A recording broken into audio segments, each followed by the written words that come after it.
Hello students, wave optics and the article of the today's lecture is diffraction. Diffraction.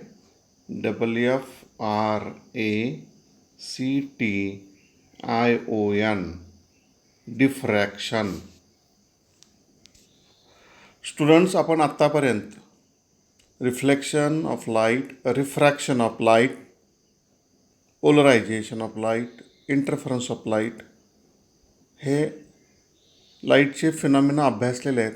तसं आणखी एक phenomena आपल्या अभ्यासक्रमात आहे, तो आहे डिफ्रॅक्शन.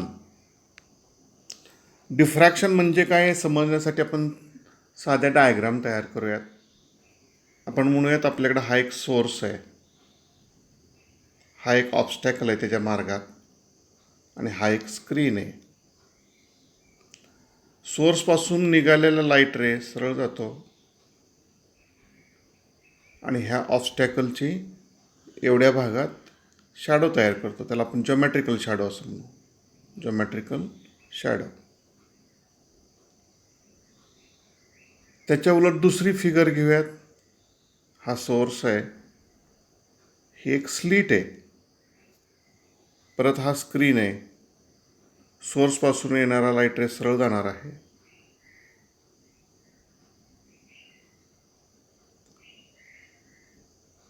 एवढ्या भागात आपल्याला इल्युमिनेशन मिळणार आहे आणि त्याच्या वरच्या आणि खालच्या भागात जॉमेट्रिकल शॅडो असणार आहे. जॉमेट्रिकल शॅडो, GS म्हणूयात आपण त्याला. आपल्याला माहिती आहे लाईट रे सरळ रेषेत जातो, प्रकाश किरण सरळ रेषेत जातो. पण काही कंडिशनला, म्हणजे ऑब्स्टॅकल किंवा स्लिट याची साईज जर लाईटच्या वेवलेंथ एवढी असेल, लॅम्बडा एवढी असेल जवळपास, तर मात्र काय होतं पहा. पण हे कधी शक्य होतं? Size of the obstacle is nearly equal to wavelength. तसं असेल तर हा लाईट रे बेंड होऊन जॉमेट्रिकल शॅडोमध्ये एंटर करतो, किंवा हा इकडं वरच्या बाजूला बेंड होतो किंवा खालच्या बाजूला बेंड होतो, जॉमेट्रिकल शॅडोमध्ये प्रवेश करतो. हे लाईटचं जे बेंडिंग आहे त्यालाच डिफ्रॅक्शन असं म्हटलं आहे. पण स्टुडंट लक्षात ठेवा, हे कधी शक्य आहे? ऑल टाईम शक्य नाही आहे. ज्यावेळेस लाईट रेच्या मार्गात येणारा जो ऑब्स्टॅकल आहे त्याची साईज ही जवळपास त्या लाईटच्या वेवलेंथ एवढी असेल तर, आणि तरच असं लक्षात येतं की तो जो लाईट आहे तो ॲक्रॉस द ऑब्स्टॅकल हा बेंड होतो. आणि तो कुठं जातो आहे, त्याचा शिरकाव कुठं होतो आहे? जॉमेट्रिकल शॅडोमध्ये होतो आहे. हा जो फिनॉमिना आहे त्याला म्हणायचा आहे डिफ्रॅक्शन. त्याची व्याख्या कशी आहे पहा, इथं दिलेली आहे वरच्या बाजूला. The bending of light near the edges of an obstacle or a slit and spreading into the region of geometrical shadow is known as diffraction of light. परत एकदा डिफ्रॅक्शनची काय व्याख्या आहे? The bending of light near the edges of an obstacle or slit and spreading into the region of geometrical shadow is known as diffraction of light. लाईटचं bending होतं, पण हे under the condition that size of the obstacle must be nearly equal to wavelength. परत एकदा व्याख्या काय बघा. The bending of light near the edges of an obstacle or slit and spreading into the region of geometrical shadow is known as diffraction of light. Diffraction is noticeable only when the size of the obstacle or slit is of the order of the wavelength of the light. हे झालं डिफ्रॅक्शनच्या डेफिनिशनविषयी. परत एकदा definition. The bending of light near the edges of an obstacle or slit and spreading into the region of geometrical shadow is known as diffraction of light. Student, आता तुमच्या एक लक्षात आलं असेल, डिफ्रॅक्शनमध्ये आपल्याला 3 गोष्टींची गरज आहे पहा. एक सोर्स, एक ऑब्स्टॅकल आणि तिसरा स्क्रीन. कोणकोणत्या गोष्टींची गरज आहे डिफ्रॅक्शन घडून येण्यासाठी? एक सोर्स, ऑब्स्टॅकल आहे, त्याला डिफ्रॅक्शन एलिमेंट असं म्हणतात. मग तो ऑब्स्टॅकल असेल किंवा स्लिट असेल, त्याला काय म्हणायचं आहे? Diffraction element. आणि डिफ्रॅक्शन पाहण्यासाठी ज्याच्यावर तो डिफ्रॅक्शन प्रोड्यूस होणार आहे तो स्क्रीन. मग स्क्रीन आणि सोर्स ऑब्स्टॅकलपासून किती अंतरावर आहेत त्यानुसार डिफ्रॅक्शनचे 2 प्रकार पडतात. ते 2 प्रकार कोणते आहेत ते आपण बघूयात.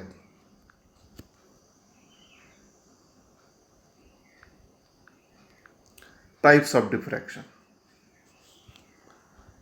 The diffraction phenomena is broadly classified in 2 types for the convenience of mathematical treatment. First type is known as Fraunhofer diffraction and second type is known as Fresnel's diffraction. ह्याचं स्पेलिंग FRESNEL, फ्रेझनेल असं असलं तर ते actually Fresnel diffraction असं म्हणायचं आहे. दोन्हीमध्ये काय फरक आहे बघा. पहिल्यांदा बघूयात Fraunhofer diffraction. The source of light and the screen on which diffraction pattern is obtain are effectively at infinite distance from the diffracting system. Infinite किंवा याच्याऐवजी आपण लार्ज डिस्टन्स असा शब्द वापरू शकतो. म्हणजे लार्ज डिस्टन्स असेल तर तयार होणारा डिफ्रॅक्शन त्याला म्हणायचं आहे फ्रॉनहॉफर डिफ्रॅक्शन. सोर्स आणि स्क्रीन हे ऑब्स्टॅकलपासून लार्ज डिस्टन्सवर असेल किंवा इन्फानाईट डिस्टन्सवर असेल तर त्याला म्हणायचं आहे Fraunhofer diffraction. In this case we consider plane wavefront and the diffraction pattern is obtained by using convex lens. आता सोर्स खूप दूरवर आहे, इन्फानाईट डिस्टन्सवर आहे. साहजिकच त्याच्यापासून येणारा जो लाईट आहे तो प्लेन वेव्हफ्रंटच्या स्वरूपात असेल.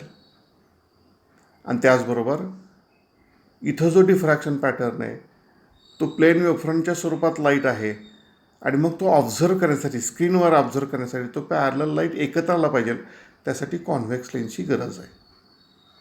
हे झालं फ्रॉनहॉफर डिफ्रॅक्शनविषयी. दुसरा फ्रेनल्स diffraction. The source of light and the screen are kept at finite distance from the diffracting system. Diffracting system म्हणजे स्लिट, ऑब्स्टॅकल, याला आपण डिफ्रॅक्टिंग सिस्टीम असं म्हणाल. In this case we consider cylindrical or spherical wavefronts. आता Fresnel डिफ्रॅक्शनमध्ये ऑब्स्टॅकलपासून source आणि screen दोन्ही फायनाईट अंतरावर आहेत. आणि फायनाईट अंतराला एकतर वेव्हफ्रंट हा स्पेरिकल असतो किंवा cylindrical, depending upon the nature of the source. Source हा पॉईंट सोर्स असेल तर स्पेरिकल वेव्हफ्रंट तयार होईल. सोर्स हा लिनियर सोर्स असेल तर सिलेंड्रिकल वेव्हफ्रंट तयार होईल. अशा प्रकारे डिफ्रॅक्शनचे हे 2 प्रकार आहेत. एक फ्रॉनहॉफर डिफ्रॅक्शन आणि दुसरा फ्रेनल डिफ्रॅक्शन. परत एकदा, फ्रॉनहॉफर डिफ्रॅक्शनमध्ये सोर्स आणि स्क्रीन ऑब्स्टॅकलपासून लार्ज अंतरावर किंवा इन्फानाईट अंतरावर असतात. या सिस्टीममध्ये प्लेन वेव्हफ्रंट वापरला जातो आणि आपल्याला डिफ्रॅक्शन पॅटर्न पाहण्यासाठी कॉन्व्हेक्स लेन्सची गरज असते. दुसरा जो प्रकार आहे तो आहे फ्रेनल्स डिफ्रॅक्शन. फ्रेनल्स डिफ्रॅक्शनमध्ये सोर्स ऑफ लाईट आणि स्क्रीन हे ऑब्स्टॅकलपासून फायनाईट अंतरावर असतात आणि याच्यामध्ये मात्र वापरणारा जो वेव्हफ्रंट आहे तो आहे सिलेंड्रिकल वेव्हफ्रंट किंवा स्पेरिकल वेव्हफ्रंट. यापैकी आपल्या सिलॅबसमध्ये फ्रॉनहॉफर डिफ्रॅक्शनचा अभ्यास आहे, तेही सिंगल स्लिट घेऊन. आणि त्याचा सेटअप कसा असतो तो आपण बघूयात. Experimental setup for Fraunhofer diffraction.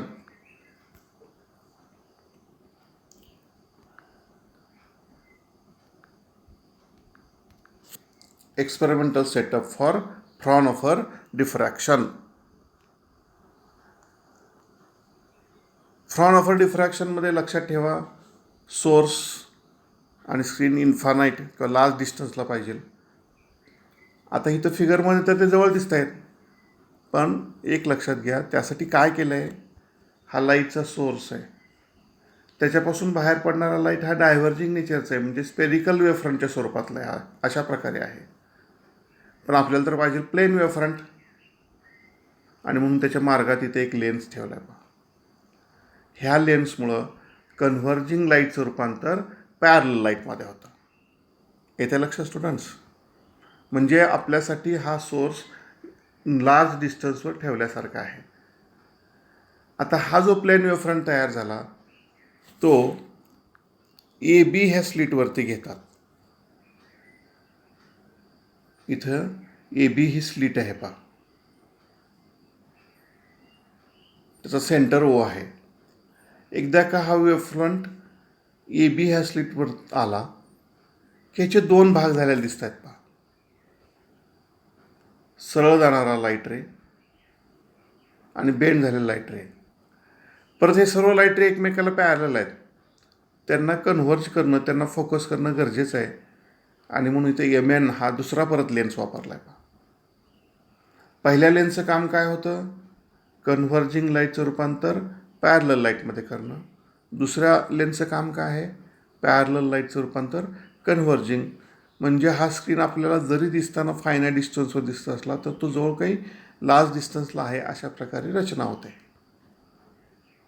मग हा एम एन हा दुसरा जो लेन्स आहे तो पॅरलल लाईट आहे, तो P0 ह्या पॉईंटला सर्व लाईट फोकस करतो.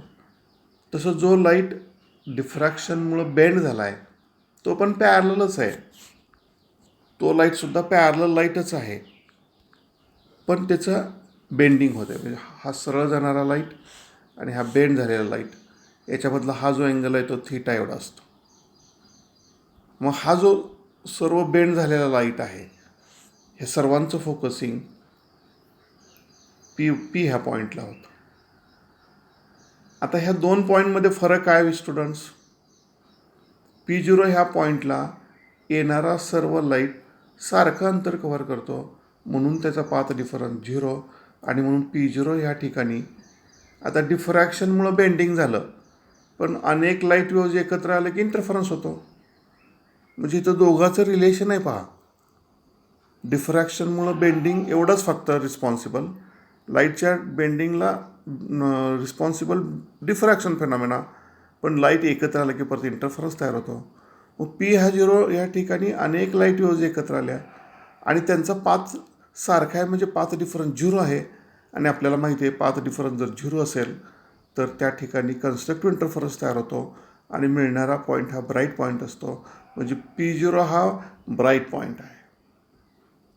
तसा मग हा P कसा असेल, त्यासाठी आपल्याला पाथ डिफरन्स काढावा लागेल, कारण इथं लाईट बेंड झाल्यामुळं सर्व लाईटनी P ह्या ठिकाणी पोहोचेपर्यंत कव्हर केलेला पाथ सारखा नाही, तो वेगवेगळा आहे. आणि म्हणून थोडक्यात आपण म्हणूयात ए पासून येणारा रे, बी पासून येणारा रे, ह्या दोघांमध्ये काही ना काही पाथ डिफरन्स आहे, आणि तो पाथ डिफरन्स किती आहे त्यावर P ह्या ठिकाणची इंटेन्सिटी अवलंबून आहे. समजा हा path difference in the multiple of wavelength असेल, म्हणजे एन लॅम्बडाच्या प्रमाणात असेल, तर हा ब्राईट पॉईंट आहे. आणि तो जर डिस्ट्रक्टिव्ह इंटरफरन्सच्या प्रमाणे एन मायनस हाफ लॅम्बडाच्या प्रमाणात असेल तर मात्र तो डार्क पॉईंट असणार आहे. म्हणजे कन्स्ट्रक्टिव्ह इंटरफरन्स आहे का डिस्ट्रक्टिव्ह इंटरफरन्स आहे, त्यानुसार P ह्या पॉईंटची इंटेन्सिटी अवलंबून आहे. पण P0ची मात्र इंटेन्सिटी फिक्स आहे. हे झालं एक्सपेरिमेंटल सेटअप. इथं दोन लेन्स आहेत. पहिल्या लेन्सला आपण थोड्या वेळ L1 म्हणूयात, दुसऱ्या लेन्सला L2 म्हणूयात. L1चं काम आहे कन्व्हर्जिंग लाईटचं रूपांतर पॅरललमध्ये करणं, L2चं काम आहे पॅरललचं रूपांतर कन्व्हर्जिंगमध्ये करणं. इथे AB आहे, ही स्लिट आहे, आणि त्या स्लिटची विड्थ आहे ते सिम्बॉल एने दाखवतात. AB is the slit width. Yes, हा लाईटचा source of course monochromatic source of light आहे. परत एकदा सेटिंग बघा कसं आहे. ह्या डायग्रामची थोडक्यात माहिती कशी लिहायची ते पहा. A monochromatic source of light yes is placed at the focus of converging lens L1. Light emerging from L1 is in the form of a plane wavefront. Plane wavefronts are incident on the slit. Light emerging from the slit is incident on another converging lens L2, and lens L2 focuses the incident light on the screen. A slit, a circular aperture, a double slit, a grating, etc. are the examples of diffracting element. In case of the circular aperture, the source is a point source and lenses are biconvex lenses. For linear diffraction, element like slit, the source is linear source and the lenses are cylindrical in the shape so that focused image is also linear. Students, डायग्राममधला आणखी काही भाग आपल्याला समजून घ्यायचा तो असं आहे. पहिल्यांदा डायग्राम परत एकदा थोडक्यात रिपीट करतो. एस हा सोर्स आहे, तो मोनोक्रोमॅटिक सोर्स आहे. त्यापासून येणारा लाईट हा स्पेरिकल वेव्हफ्रंटच्या स्वरूपात आहे. त्याचं रूपांतर प्लेन वेव्हफ्रंटमध्ये करायचं काम L1 करत आहे. एकदा का प्लेन वेव्हफ्रंट तयार झाला की तो ए बी ह्या स्लिटवरती घेतलेला आहे. ए बी ह्या स्लिटवरती, ए बी ह्या स्लिटमधून हा लाईट बाहेर पडत असताना परत तो पॅरलल आहे, त्याचं फोकसिंग करायचं काम L2 करतो आहे. आता या लाईट सरळ गेलेला लाईट फोकस होऊन P0 या ठिकाणी येतो आणि बेंड झालेला लाईट आपण गृहीत धरला आहे P या ठिकाणी येतो असं. तो P हा पॉईंट स्क्रीनवरती कुठेही असू शकतो, पण P0 ची जागा फिक्स आहे, तो स्क्रीनच्या सेंटरला आहे. P0 ह्या ठिकाणी येणारा लाईट हा कन्व्हर्जिंग नेचरचा, म्हणजे थोडक्यात क्रेस्टला क्रेस्ट ओव्हरलॅप होतो, म्हणजे तो कन्स्ट्रक्टिव्ह इंटरफरन्स प्रोड्यूस करतो आणि म्हणून ह्या ठिकाणी ब्राईट पॉईंट मिळतो. इथं परत मी रिपीट करतो आहे, bending of light due to diffraction. पण अनेक लाईट वेव्ज एकत्र आलं की इंटरफरन्स. डिफ्रॅक्शन आणि इंटरफरन्स एकमेकाशी तर रिलेटेड आहेत. लाईट एकत्र आल्यानंतर तो पॉईंट ब्राईट का डार्क ठेवताना इंटरफरन्स वापरायचा, पण लाईट बेंड का झाला हे सांगताना डिफ्रॅक्शन वापरायचं. पी ह्या ठिकाणी आलेला जो लाईट आहे तो बेंडिंगमुळे आलेला आहे. त्यातला पाथ डिफरन्स ह्या पीच्या पोझिशनवर आहे. तो पाथ डिफरन्स बदलला तर तो कन्स्ट्रक्टिव्ह इंटरफरन्स असेल किंवा डिस्ट्रक्टिव्ह इंटरफरन्सचा पॉईंट असेल. It depends upon the path difference. ते आपण पुढील आर्टिकलमध्ये डिटेलमध्ये पाहणार आहोत. आणखी एक दोन मुद्दे असे आहेत. इथं आपण डिफ्रॅक्शन एलिमेंट म्हणून कोणाचा वापर केला? स्लिटचा वापर केला. किंवा आपण अजून कशाचा वापर करू शकतो? Aperture, circular aperture. कशाचा वापर करू शकतो? Circular aperture. त्याला डिफ्रॅक्शन एलिमेंट असं म्हणतात, किंवा ग्रॅटिंग किंवा डबल स्लिट. हे काय आहेत? डिफ्रॅक्शन एलिमेंट्स आहेत. मग हे डिफ्रॅक्शन एलिमेंट कोणता आहे त्यानुसार सोर्स आणि लेन्सचा आकार ठरतो. स्टुडंट्स, जर हा सोर्स पॉईंट सोर्स असेल तर वापरलेला लेन्स हा बायकॉन्व्हेक्स लेन्स असतो. आणि हा सोर्स जर लिनियर सोर्स असेल तर वापरलेला लेन्स हा सिलेंड्रिकल असतो. कारण along the length of the slit जो लाईट आहे तो सर्वच्या सर्व पॅरल असतो. त्याचं परत एका ठिकाणी फोकस करून इमेज मिळवण्यासाठी बायकॉन्व्हेक्स लेन्स वापरून चालत नाही, कारण त्याच्यात ॲबरेशन हा कन्सेप्ट, म्हणजे डिफेक्ट्स ऑफ द लेन्सेस हा कन्सेप्ट येतो. आणि म्हणून तिथं लिनियर सोर्स असेल तर बायकॉन्व्हेक्स लेन्सच्या ऐवजी सिलेंड्रिकल लेन्स वापरले जातात. हे झालं experimental setup of Fraunhofer diffraction. Fraunhofer डिफ्रॅक्शनमध्ये सोर्स आणि स्क्रीन हे लार्ज अंतरावर असतात, इन्फिनिटी अंतर असतात, पण आपल्याला तो पाहताच येणार नाही. आणि पाहण्यासाठी आपण माध्यम म्हणून काय वापरलं? लेन्स वापरला. याच्या माध्यमातून आपण तो ऑब्झर्व करू शकतो. इथे काही 2 व्हॅल्यू दिलेत ते बघा. हा एक बॉक्स आहे, हा दुसरा आहे पहा. पहिल्यांदा हा बघूयात. डी हे अंतर कोणामधलं म्हटलं आहे पहा, स्लिट आणि स्क्रीन याच्यातलं अंतर कॅपिटल डीने दाखवलं आहे. इथं सिम्बॉलिक रिप्रेझेंटेशन लक्षात घेणं महत्त्वाचं आहे पहा. कॅपिटल डी हे अंतर कोणामधलं आहे, हे स्लिट आणि हा स्क्रीन याच्यातलं हे जे अंतर आहे ते कॅपिटल डी. पण कॅपिटल डी हा एच्या तुलनेत खूप मोठा असला पाहिजे असं म्हटलं आहे. ए म्हणजे काय, तर A B he G slit आहे ह्याची विड्थ, ह्याची जाडी, A B is a slit आणि त्याची स्लिट विड्थ हे सिम्बॉल स्मॉल एने दाखवलेले. आता हा दुसरा जो आपण लेन्स L2 म्हटलं होतं ह्याच्याबरोबर फोकसिंग पॉईंटला स्क्रीन आहे. म्हणजे लेन्स आणि स्क्रीनमधलं अंतर म्हणजे फोकल लेंथ एफ. आणि इथं असं सांगितलेलं आहे focal length F is nearly equal to D. म्हणजे हा लेन्स हा स्लिटला व्हेरी क्लोज असतो. त्याच्या तुलनेत लेन्स आणि स्क्रीन हे अंतर खूप मोठं आहे आणि म्हणून ॲप्रॉक्सिमेटली काय लक्षात घेतले पहा, focal length of the lens is approximately equal to D.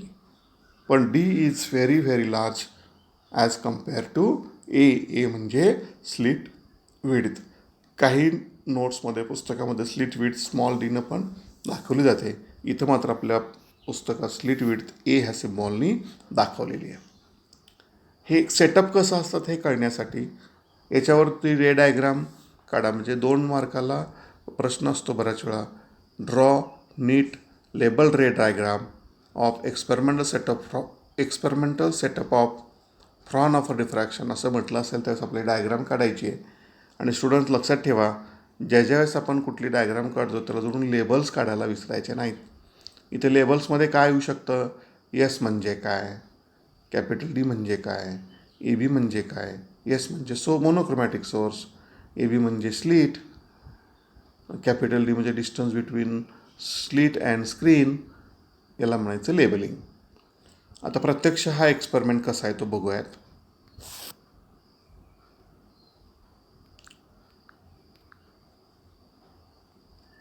Frown of diffraction at a single slit.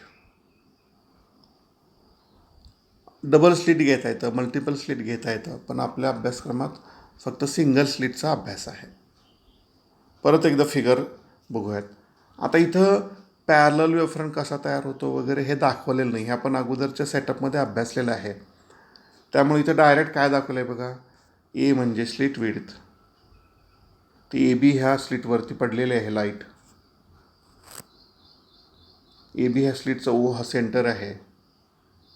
त्यातून बाहेर पडणारा पॅरल लाईट फोकस करण्यासाठी तो वापरलेला हा लेन्स MN आणि ही स्क्रीन. इथं बघा स्क्रीन आणि स्लिट याच्यातलं अंतर डी दाखवलेलं आहे आणि डी हा एपेक्षा खूप मोठा असला पाहिजे असं लिहिलं आहे. लेन्स आणि स्क्रीन याच्यातलं अंतर कॅपिटल एफ लिहिलं आहे आणि आपण आत्ताच पाहिलं F is nearly equal to capital D. A B ह्याचा सेंटर ओ आहे. आता ही रचना कशी आहे काय आहे थोडक्यात आपण हे बघूयात. Observe the figure. Consider a plane wavefront incident on a single slit AB. The center of the slit is at point O. The slit AB can be imagined to be divided into a number of extremely thin slits. When plane mirror reaches the slit, each slit element becomes secondary source of cylindrical wavefronts responsible for diffraction in all possible directions. A cylindrical lens kept next to the slit converges the emergent beam on the screen kept at the focus. The width of the slit is of the order of 10 raised to minus 4 to 10 raised to minus 3 meter and the distance capital D is very very large as compared to small a. F is the focal length of the lens and approximately F is nearly equal to capital D. Students,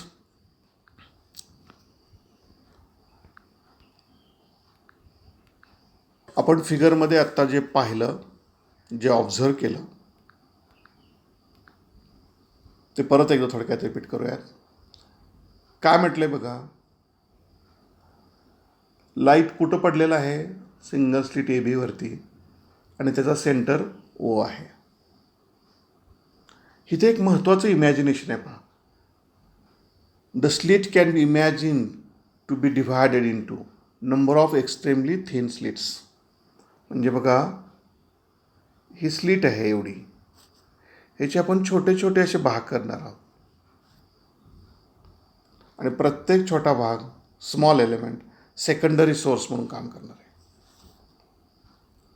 आता ही slit आहे ती ह्या फिगरच्या प्लेनला perpendicular आहे.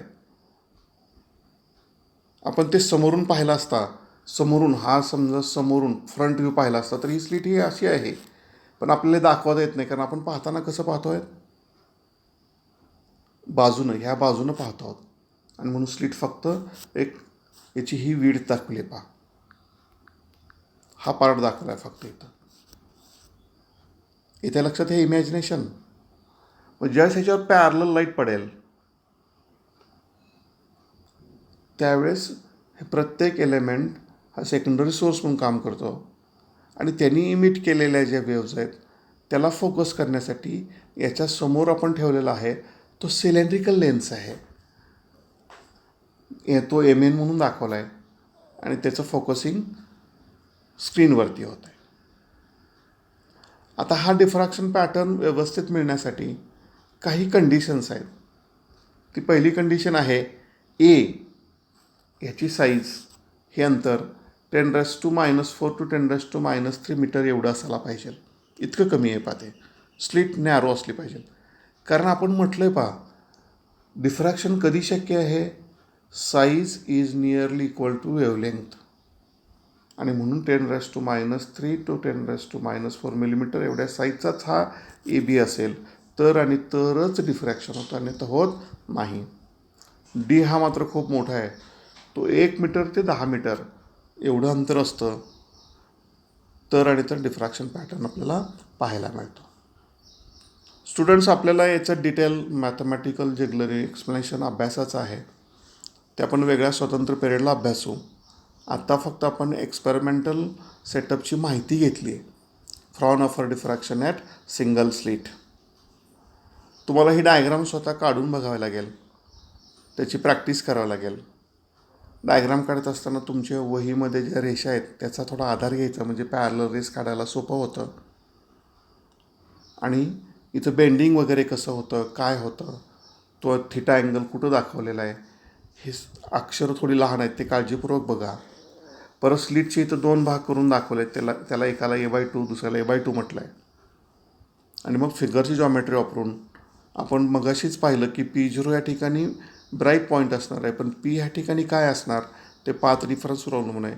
मग हा path reference कसा काढायचा ते आपण नेक्स्ट पिरियडला बघू आणि मग त्याच्यामध्ये आपल्याला मॅक्झिमा, मिनिमा, डिफ्रॅक्शन पॅटर्न कसा असेल, त्याच्या प्रॉपर्टीज काय आहेत ते बघायचं आहे.